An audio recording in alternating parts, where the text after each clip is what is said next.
On mange tous les jours. On a besoin de produits pour pouvoir alimenter aujourd'hui nos foyers.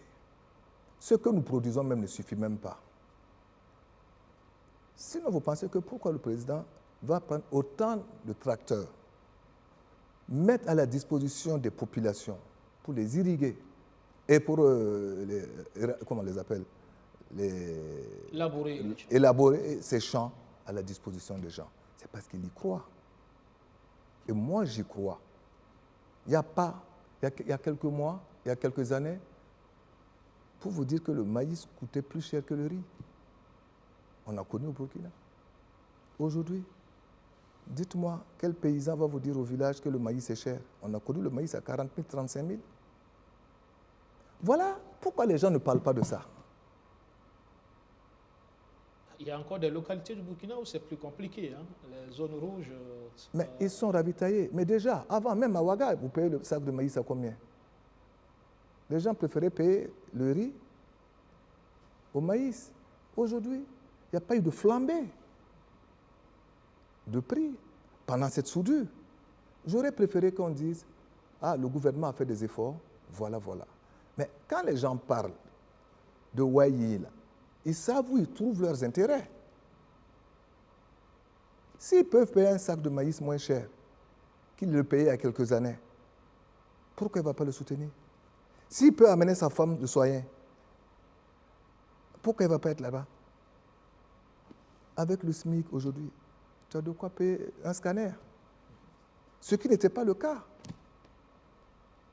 Et j'ai vu sur un reportage quelqu'un qui venait de Banfora pour faire la dialyse ici. Si c'était un retraité, il gagne combien par mois pour payer le transport, venir se loger pour faire une dialyse?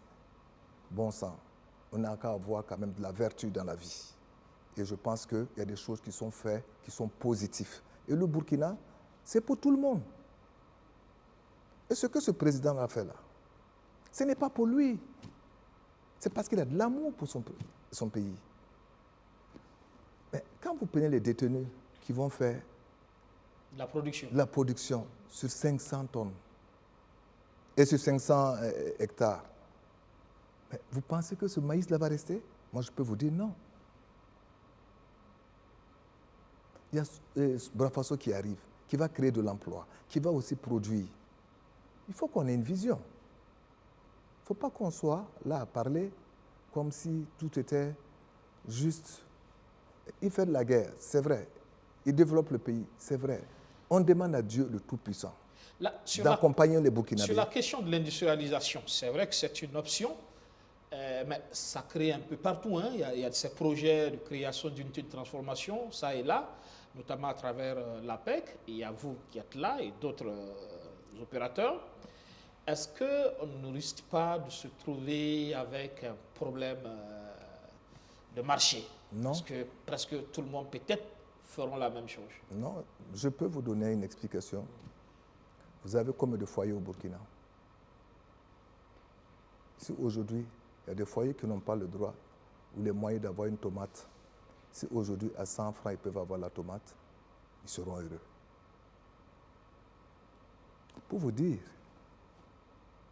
il n'y en a pas assez. Nous sommes 22 millions de Burkinabés, 22 millions de bouches à nourrir, matin, midi et soir. Et ceux qui n'ont pas la capacité de le payer parce que c'est cher, parce que c'est importé. Mais si c'est produit localement, les prix changent, les choses changent. C'est à la portée de tout le monde. L'APEC va produire de la tomate, tout comme vous? Mais l'APEC seul ne peut même pas produire tout ce qu'il faut comme tomate et redistribuer. Il faut au minimum 5 grosses usines au Burkina Faso. Et les tomates ont plusieurs variétés. Mais si pour vous dire, et répondre encore... On peut dire aussi qu'au-delà, il y a l'AUS qui est un marché. Voilà. Mais pour vous dire, et répondre à votre question du départ, que j'ai sous la gorge, si les gens ne voulaient pas investir, ou que si le Burkina ne faisait pas bon pour investir, l'APEC n'aurait pas atteint le niveau où ils ont atteint.